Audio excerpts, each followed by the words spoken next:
Yo, what's poppin', people? Your boy Snacks is back in the building with another banger. And you know how we do. Before we get started, do your boy solid and hit that like button, hit the subscribe button, and don't forget to turn your post notification bell on so you'll know when your boy is going live or dropping heat like this. And in the recent week, all this Caitlin Clark and Angel Reese talk has been everything all over the internet. Everybody has an opinion. And the legendary commentator, sports analyst Bob Costas gave us his rendition last night on CNN, and it was beautiful, spectacular.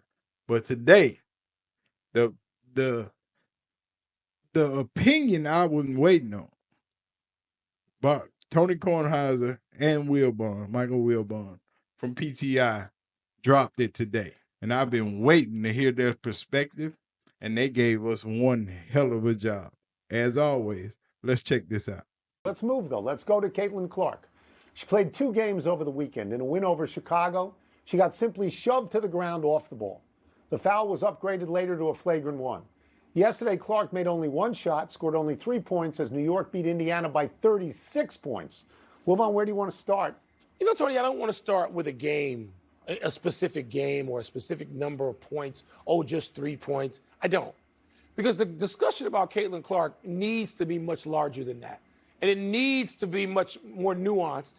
And it needs to be honest, and it's not honest. It just isn't. You have people with all kinds of agendas, and people are afraid. And on your podcast this morning, I talked about how angry I am about national media, which only wants to write about analytics and doesn't want to get into substantive things that are sensitive, that might be the third rail. Everyone's afraid to touch. We're not going to be afraid here.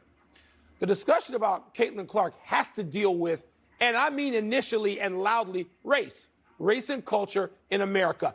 That's part of this. And basketball is the place, Tony, where it's more often discussed historically. Yes, it started maybe with Jackie Robinson and with certain prize fighters, Jack Johnson, but it's been a basketball discussion. When it was about Larry Bird and Magic Johnson and the sort of enemies they were before they became deep and abiding their friendship.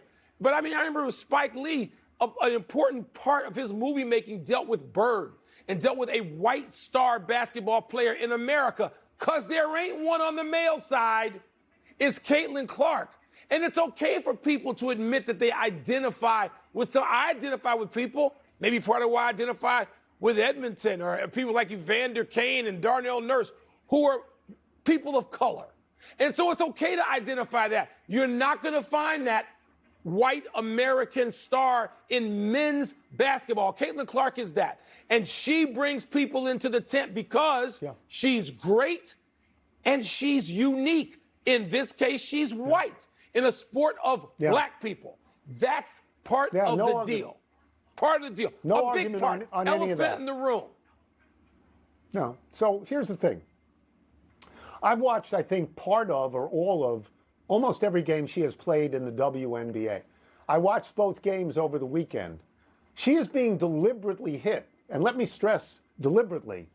It's a little bit more dangerous, a little bit more sinister than just a hard welcome to a new league. It appears that the intent sometimes is to injure her. And what's particularly disconcerting is when somebody who knocks her down is welcomed back by her teammates saying, congratulated, basically. It leads to 2 conclusions, Mike. One is the Indiana teammates, when are they going to stand up for Caitlin Clark? Because they have not done that yet. When are they going to do that? Or else they're saying to Caitlin Clark, we don't have your back. And if they don't have her back physically, why is she playing on that team? And 2, is there a living, breathing commissioner in the WNBA? Because if there is, that person has to say to all the players in the WNBA and all the coaches in the WNBA, hey, we're not going to have this anymore. We're going to make sure you understand these fouls are flagrant fouls. They're going to lead to ejection. If they happen more than once, they're going to lead to suspension. This season cannot be the hazing of Caitlin Clark. And Mike, you and I both talked about this at length, and we understand why there's a lot of resentment of Caitlin Clark and how famous she is and how popular she is and how much money she makes off the court, because everybody in the league wants that. Raise your hand. Everybody in the league wants that. But people in the league have to realize also that the eyeballs are on the league right now because of Caitlin Clark. So you can beat her in a game because you know what? She's not great now. She is not great now. You can tie her up in the game. That's why you just can't try to hurt her. But Tony, But Tony, you're not going to legislate this. It's never legislated. That resentment that you described is what we have to get at. And people don't want to get at it, or they get at it clumsily, or they're not sophisticated enough to understand the resentment, why it's there, and how it's going to have to play out. Tony is going to have to play out on the court. There's no commissioner who's going to legislate that, the hard fouls, and if there is resentment and over what, there's going to have to be discussion.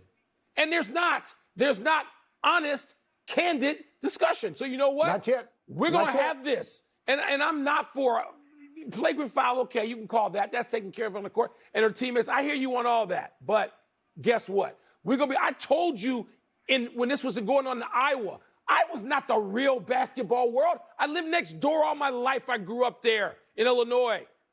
Now Caitlin Clark's in the real basketball world, just like Larry Bird was in it. And he had to navigate it. And it took like much of his career. And then it went away, didn't it? Because of what happened on the court organically. Well, Caitlin Clark will have to get to that point, Tone. There's a substantial difference. What? Larry Bird and Magic Johnson came into this league and immediately were great players. Yeah. Immediately. Yeah. She is not immediately a great player. There is a difference. Okay, not yet. Not yet. Like I said, Tony Cohen's a Wilburn, the best two in the game. You got to respect it. If you don't, I don't know why. You know what I'm saying? And Wilburn drops it right off the top. It's about race. It will always be about race because it's a basketball sport that's predominantly played by black women. But it's okay to be a white guy, a white woman, and want to be down with Caitlin Clark because she your people. But y'all give me y'all thoughts in the comment section. And Tony's also right. Caitlin's been getting beat up on. She's been getting bullied. And where the hell are her teammates? We still waiting on them. Matt Barnes asked that question first. Where your teammates at? It's all a game. And everybody is allowed to root for who they root for, want to be who they want to be, but just don't beat the other person up. But y'all give me y'all thoughts in the comment section. I'm out. Peace.